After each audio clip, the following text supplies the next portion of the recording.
இன்றைய முக்கிய செய்திகள். இடைக்கால வர்த்தக ஒப்பந்தத்தில் பருப்பு வகைகளை நீக்கி அமெரிக்கா திருத்தம். இந்திய விவசாயிகளுக்கு ஆதரவாக எதிர்க்கட்சிகள் போர்க்கொடி தூக்கியதால் மாற்றம்.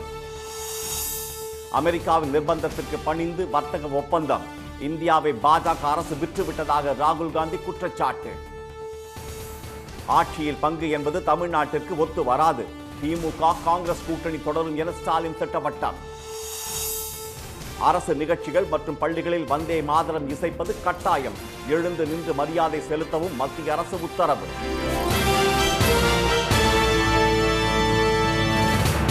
வணக்கம். வணக்கம். அமெரிக்க பருப்பு வகைகள் இந்தியாவுக்கு ஏற்றுமதி செய்யப்படும் என இரு நாடுகளுக்கும் இடையிலான வர்த்தக ஒப்பந்தத்தில் கூறப்பட்டிருந்த நிலையில் அதில் சத்தமின்றி திருத்தங்கள் செய்யப்பட்டுள்ளன.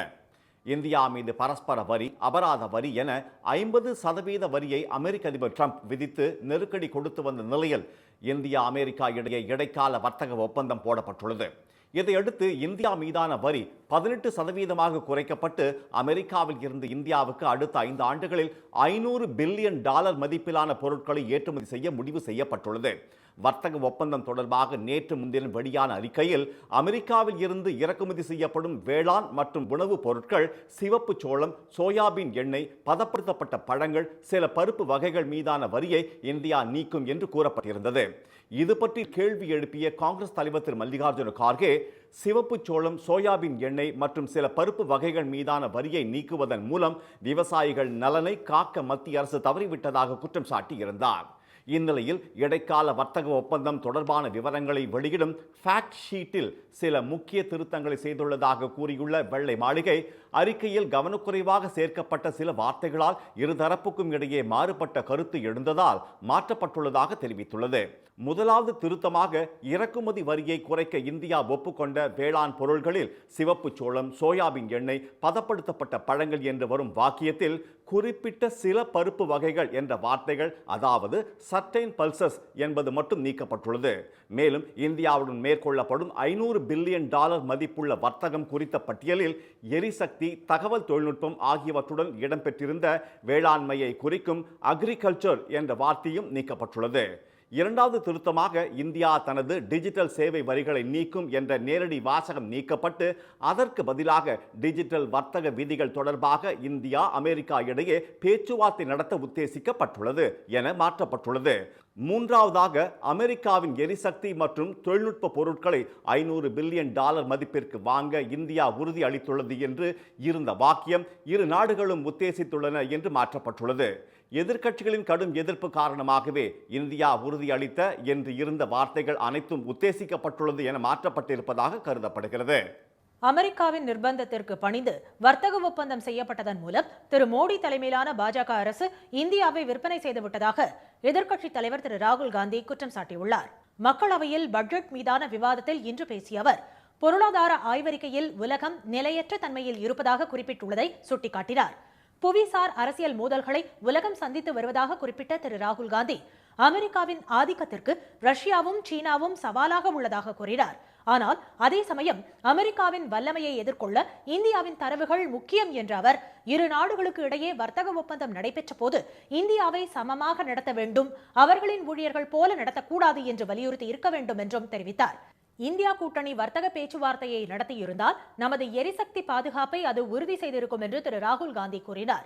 நமது உணவு சங்கிலியை பாதுகாத்திருக்க வேண்டும் என்றும், எரிசக்தி பாதுகாப்பில் எந்த சமரசமும் இல்லை என்று அமெரிக்க அதிபர் ட்ரம்பிடம் உறுதிபட தெரிவித்திருக்க வேண்டும் என்றும் அவர் தெரிவித்தார்.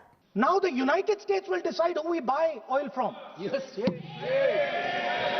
The United States will come to us and say you cannot buy oil from so and so and so and so and so and so. Russia, Iran, whoever they want, they will decide. Our Prime Minister will not decide. Please understand, and they will monitor.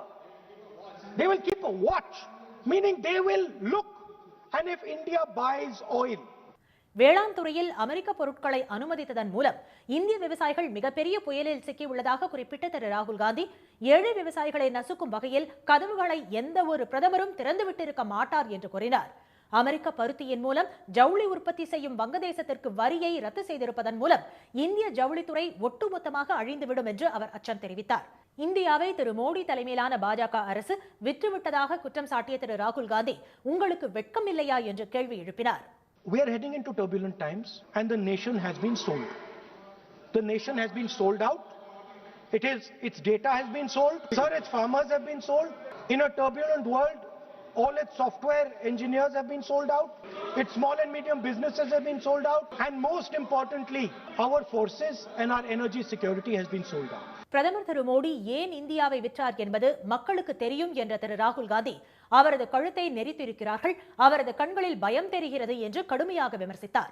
திரு ராகுல் Gandhi Epstein கோப்புகள் மற்றும் தொழிலதிபர் அனில் அம்பானி, மத்திய அமைச்சர் திரு ஹர்தீப் சிங் புரி குறித்து கூறிய கருத்துகளுக்கு ஆளும் கட்சி தரப்பில் கடும் எதிர்ப்பு தெரிவிக்கப்பட்டதால் அவையில் சலசலப்பு ஏற்பட்டது. ஆட்சியில் பங்கு என்பது தமிழ்நாட்டிற்கு ஒத்து வராது என்று முதலமைச்சர் திரு மு க ஸ்டாலின் தெரிவித்துள்ளார். சென்னையில் இந்தியா டுடே நடத்திய நிகழ்ச்சியில் கலந்து கொண்டு பேசிய அவர், தமிழ்நாட்டு மக்களின் மனதில் என்ன இருக்கிறது என்பது இந்தியா டுடேவும் சி வோட்டர்ஸ் நிறுவனமும் நடத்திய சர்வேயில் தெளிவாக கூறப்பட்டுள்ளதாக தெரிவித்தார். திமுக கூட்டணி 45% ஆதரவோடு முன்னணியில் உள்ளது என்றும், இரண்டாவது இடத்தில் இருக்கக்கூடியவர்களுக்கும் திமுகவுக்கும் 12% வித்தியாசம் உள்ளதாகவும் அவர் கூறினார். 3% வித்தியாசம் இருந்தாலே கிளீன் ஸ்வீப்பாக இருக்கும் பட்சத்தில் 12% என்றால் அது நிச்சயம் தம்பிங் விக்டரி தான் என்று திரு ஸ்டாலின் தெரிவித்தார். உற்சாகமாக உழைத்து இந்த கருத்து கணிப்பை உண்மையாக்குவோம் என்றும் அவர் கூறினார். திராவிட மாடல் அரசு அமைந்து 5 ஆண்டுகளில் வரலாறு காணாத வெற்றி பாதையில் தமிழ்நாடு வெற்றி நடை போடுவதாக திரு ஸ்டாலின் தெரிவித்தார். தமிழ்நாட்டின் பொருளாதார வளர்ச்சி 11.19% உயர்ந்துள்ளதாகவும் 14 ஆண்டுகளுக்கு பிறகு தற்போது அது சாத்தியமாகியுள்ளதாகவும் அவர் கூறினார். தனிநபர் வருமானம், அரசு பள்ளிகளில் ஆய்வகம் என தமிழ்நாடு அனைத்திலும் முதலிடத்தில் உள்ளதாகவும், பல்வேறு வகையில் குடைச்சல் கொடுக்கும் மத்திய பாஜக அரசால் இதை மறைக்க முடியவில்லை என்றும் திரு ஸ்டாலின் தெரிவித்தார். நிர்வாக ரீதியாக இந்த அளவுக்கு இடைஞ்சல் கொடுத்தா ஆளுநரை வச்சும் அவதூறுகளை பரப்பும் அரசியல் ரீதியாக சீண்டி பார்க்குறாங்க. ஊழல் கரைப்படைந்த அத்தனை பேரையும் ஒன்று சேர்த்துக்கிட்டு பொய்களை பரப்பிக்கிட்டு தேர்தலை சந்திக்க வராங்க. திராவிட மாடல் அரசு செயல்படுத்தும் திட்டங்களை தங்கள் மாநிலங்களில் செயல்படுத்த பல்வேறு மாநிலங்களில் இருந்து அதிகாரிகள் வருவதாக திரு ஸ்டாலின் தெரிவித்தார். தமிழ்நாட்டின் தோழி விடுதி திட்டத்தை மத்திய அரசு எடுத்துக்கொண்டு பட்ஜெட்டில் அறிவித்துள்ளதாக அவர் கூறினார். விடியல் பயணம், காலை உணவு திட்டம், மகளிர் உரிமை தொகை, புதுமை பெண், தமிழ் புதல்வன் என திமுக அரசின் சாதனைகளை பட்டியலிடலாம் என்று திரு ஸ்டாலின் தெரிவித்தார். நிதி பகிர்வு, வரி பகிர்வு, சிறப்பு திட்டங்கள், ரயில்வே திட்டங்கள் என்று எல்லாவற்றிலும் தமிழ்நாட்டிற்கு அநீதியையும் துரோகத்தையும் தான் மத்திய அரசு செய்வதாக அவர் குற்றம் சாட்டினார். சிறப்பு திட்டங்கள், ரயில்வே திட்டங்கள்னு எல்லாத்தையும் தமிழ்நாட்டுக்கு அநீதியும் துரோகத்தையும் தான் செஞ்சுக்கிட்டு இருக்கிறாங்க. ஏன் இப்போ வெளியிட்ட பட்ஜெட்டில் கூட அவங்க தமிழ்நாட்டுக்கு செஞ்சது என்ன, தமிழ்நாட்டுக்கு நன்மை செய்வாங்கன்னு நம்பி தான் கோரிக்கைகளை வைக்கிறோம். ஆனால் பட்ஜெட்டில் தந்தது 0 தான். இப்போது என்டிஏ கூட்டணிக்கு அதே 0வை மக்கள் திருப்பி தரப்போகிறாங்க. பின்னர் நடந்த கேள்வி பதில் நிகழ்ச்சியில் பங்கேற்ற திரு ஸ்டாலின், திமுகவுக்கு எதிராக காங்கிரஸை கலகம் செய்ய வைத்து கூட்டணியை முறிக்க சிலர் சதி செய்வதாக தெரிவித்தார். ஆட்சியில் பங்கு என்பது தமிழ்நாட்டிற்கு ஒத்துவராது என்று அவர் திட்டவட்டமாக கூறினார். ஆட்சியில் பங்குன்றது பத்தி அது தமிழ்நாட்டுக்கு ஒத்து வராது அப்படிங்கிறது எங்களுக்கு தெரியும், அவங்களுக்கு தெரியும். அது இடையில சில கிளப்பி ஒரு பிரச்சனை, கூட்டணியில் ஏதாவது முறிவு ஏற்படுத்துமா அப்படிங்கிற ஏற்படுகிற ஒரு திட்டமிட்ட சதி செய்யறாங்க. அதாவது அரசியலை தாண்டி திரு ராகுல் காந்தியை ஒரு சகோதரராக பார்ப்பதாகவும், திமுக கூட்டணியில் காங்கிரஸ் தொடர்ந்து இருக்கும் என்றும் அவர் கூறினார். அரசு நிகழ்ச்சிகள் மற்றும் பள்ளிகளில் தேசிய கீதம் இசைப்பதற்கு முன் வந்தே மாதரம் பாடலை இசைப்பது கட்டாயம் என மத்திய அரசு தெரிவித்துள்ளது. பிரிட்டிஷ் காலனி ஆதிக்கத்தை எதிர்த்து போராடிய சுதந்திர போராட்ட வீரர்களை ஊக்கப்படுத்த 1875ஆம் ஆண்டு வங்காள எழுத்தாளர் திரு பங்கிம் சந்திர சாட்டர்ஜி வந்தே மாதரம் பாடலை இயற்றினார். இந்த பாடலில் இருந்த 4 வரிகள் மத நல்லிணக்கம் கருதி கடந்த 1937ஆம் ஆண்டு நீக்கப்பட்டன. இந்நிலையில் மத்திய உள்துறை அமைச்சகம் இன்று பிறப்பித்துள்ள உத்தரவில் அரசு நிகழ்ச்சிகள் மற்றும் பள்ளிகளில் தேசிய கீதம் இசைப்பதற்கு முன் தேசிய பாடலான வந்தே மாதரம் பாடலை இசைப்பது கட்டாயம் என தெரிவிக்கப்பட்டுள்ளது. தேசிய கீதத்துக்கு மரியாதை செய்வது போல் வந்தே மாதரம் பாடலுக்கும் அனைவரும் எழுந்து நின்று மரியாதை செலுத்த வேண்டும் என அதில் குறிப்பிடப்பட்டுள்ளது. பத்ம விருதுகள் போன்ற அரசு விருது வழங்கும் நிகழ்ச்சிகளிலும் குடியரசுத் தலைவர் பங்கேற்கும் மற்ற விழாக்களிலும் அவர் வரும் போதும் புறப்படும் போதும் இந்த பாடல் இசைக்கப்பட வேண்டும் என கூறப்பட்டுள்ளது. திரையரங்குகள் போன்ற பொது இடங்களிலும் வந்தே மாதரம் பாடலை இசைக்கலாம் என்றும், ஆனால் அங்கே எழுந்து நிற்பது கட்டாயமில்லை என்றும் கூறப்பட்டுள்ளது. 1937ஆம் ஆண்டு நீக்கப்பட்ட 4 பத்திகள் உட்பட 6 பத்திகளும் இனிமேல் இசைக்கப்படும் என்றும் தெரிவிக்கப்பட்டுள்ளது. இதற்கு பதிலளித்துள்ள காங்கிரஸ் தலைவர் திரு மல்லிகார்ஜுன கார்கே, பாஜகவும் அதன் சித்தாந்த வழிகாட்டியான RSSம் வந்தே மாதரம் பாடலை புறக்கணித்து வந்ததாக குற்றம் சாட்டியுள்ளார். வந்தே மாதரத்தை புறக்கணித்தவர்கள் தற்போது நாட்டின் பாதுகாவலர்களாக தங்களை காட்டிக்கொள்வது மிகப்பெரிய முரண் என்று அவர் சுட்டிக்காட்டியுள்ளார். வந்தே மாதரம் தொடர்பான விவாதம் கடந்த ஆண்டு மக்களவையில் நடைபெற்ற போது மேற்கு வங்க தேர்தல் வருவதால் தான் இந்த பாடல் மூலம் ஆதாயம் பெற பாஜக முயற்சிப்பதாக காங்கிரஸ் MP திருமதி பிரியங்கா காந்தி குற்றம் சாட்டியிருந்தது குறிப்பிடத்தக்கது. பாஜகவை வீழ்த்தும் கொள்கை கூட்டணியாக திமுக கூட்டணி கட்சிகள் உள்ளதாக கம்யூனிஸ்ட் கட்சிகள் தெரிவித்துள்ளன. சென்னையில் செய்தியாளர்களை சந்தித்த இந்திய கம்யூனிஸ்ட் கட்சியின் மாநில செயலாளர் திரு வீரபாண்டியன், தமிழ்நாட்டில் திமுக தலைமையிலான கூட்டணி வலுவாக உள்ளதாக கூறினார். தொகுதிகளை அதிகமாக பெறுவதை விட பாஜக கூட்டணி கட்சிகளை வீழ்த்துவதுதான் முதல் இலக்கு என்று அவர் தெரிவித்தார். திமுக தலைமையிலான எங்கள் கூட்டணியுடைய வெற்றிக்கு நாங்கள் பாடுபடுவோம். இது கொள்கை கூட்டணி. இந்திய கம்யூனிஸ்ட் கட்சி ஒரு கொள்கை முடிவு எடுத்திருக்கிறது. பிஜேபியை வீழ்த்த வேண்டும். தமிழ்நாட்டில் பிஜேபியை வீழ்த்துவதுதான் முதல் அரசியல் கடமை என்கிற கொள்கை முடிவை நாங்கள் எடுத்திருக்கிறோம். மத்திய அரசின் பட்ஜெட்டில் தமிழ்நாட்டை புறக்கணித்த மத்திய பாஜக அரசை கண்டித்து நாளை மாநிலம் தழுவிய அளவில் திமுக தலைமையிலான மதச்சார்பற்ற முற்போக்கு கூட்டணி ஆர்ப்பாட்டம் நடத்த உள்ளதாக மார்க்சிஸ்ட் கம்யூனிஸ்ட் கட்சியின் மாநில செயலாளர் திரு சண்முகம் தெரிவித்தார். 22ஆம் தேதியில் இருந்து தொகுதி பங்கீடு பேச்சுவார்த்தை தொடங்கும் என்று திமுக அறிவித்துள்ளது என்றும், எப்போது வேண்டுமானாலும் குழு அறிவிக்கப்படலாம் என்றும் அவர் கூறினார். 22ஆம் தேதியிலிருந்து பேச்சுவார்த்தை ஆரம்பிக்கும்னு சொல்லியிருக்காங்க. குழு அதுக்கு முன்னாடி நாளை கூட அறிவிக்கப்படலாம், இன்றைக்கு கூட அறிவிக்கப்படலாம். பேச்சுவார்த்தை என்பது சட்டமன்ற கூட்டத்தொடர் முடிஞ்சதற்கு பிறகு 22ஆம் தேதியிலிருந்து துவங்கும் என்று அறிவிச்சிருக்கிறாங்க. அது ஒன்றும் காலதாமதமானது கிடையாது. இது காலதாமதம் கிடையாது என்றும், எப்போது அறிவித்தாலும் எவ்வளவு நாட்களுக்குள் முடிக்கிறோம் என்பதுதான் முக்கியம் என்று திரு சண்முகம் தெரிவித்தார்.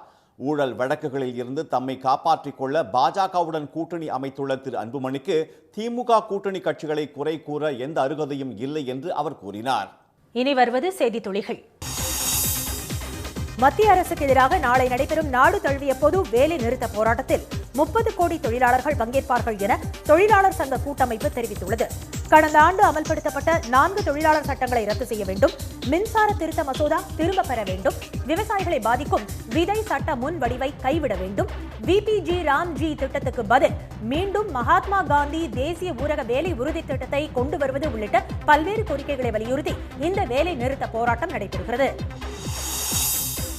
அமெரிக்கா மற்றும் ஐரோப்பிய ஒன்றிய வர்த்தக ஒப்பந்தங்கள் விவசாயிகளுக்கு பெரும் பாதகமான விளைவுகளை ஏற்படுத்தும் என்றும், இந்த வர்த்தக ஒப்பந்தங்களின் உண்மையான விவரங்கள் ரகசிய திரைக்கு பின்னால் மறைக்கப்பட்டுள்ளதாகவும் பாரதிய கிசான் சங்க தலைவர் திரு ராகேஷ் டிகைட் குற்றம் சாட்டியுள்ளார். இதற்கு கண்டனம் தெரிவிக்கும் வகையில் நாளை தொழிற்சங்கங்கள் நடத்தும் போராட்டத்தின் போது நாடு முழுவதும் பிரதமர் திரு மோடி மற்றும் அமெரிக்க அதிபர் டிரம்ப் உருவ பொம்மைகளை விவசாயிகள் எரிக்க வேண்டும் என அவர் வலியுறுத்தியுள்ளார்.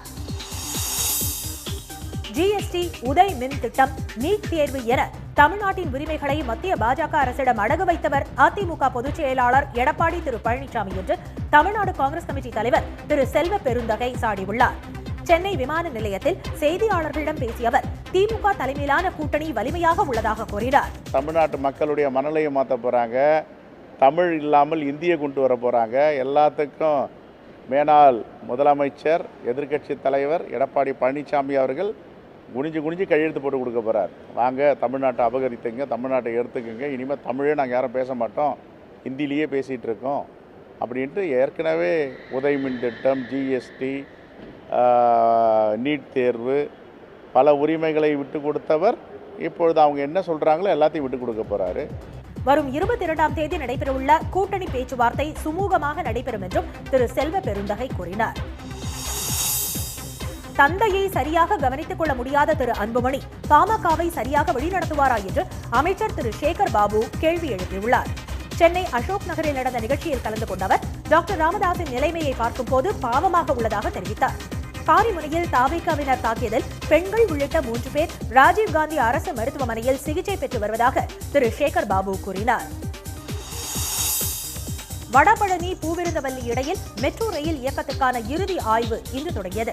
பிரேக் தொழில்நுட்பம், தண்டவாளத்தின் தரம், பயணிகளின் பாதுகாப்பு, கட்டுமானம் குறித்து இன்று முதல் 3 நாட்கள் ரயில்வே பாதுகாப்பு ஆணையர் திரு சௌத்ரி ஆய்வு நடத்தவுள்ளார்.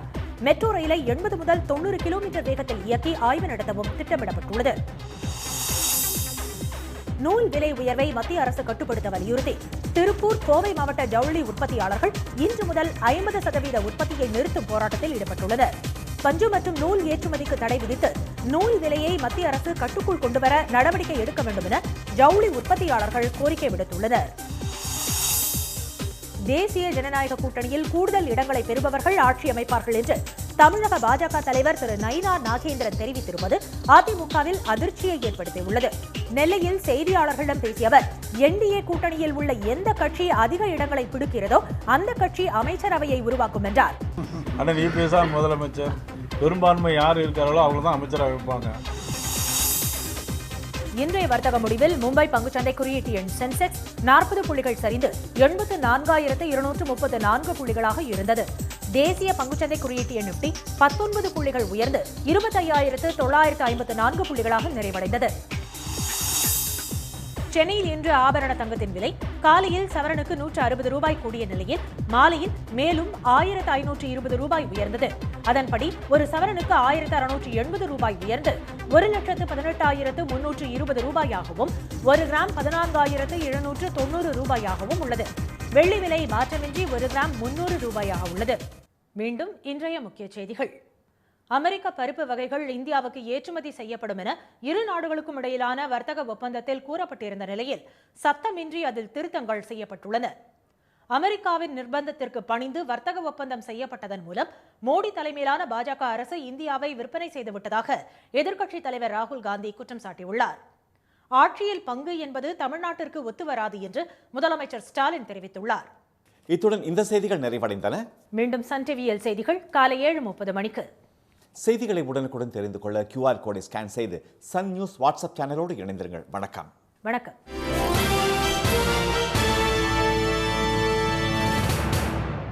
உடனுக்குடன் செய்திகளை தெரிந்து கொள்ள சன் நியூஸ் பெல் ஐகானை கிளிக் பண்ணுங்க.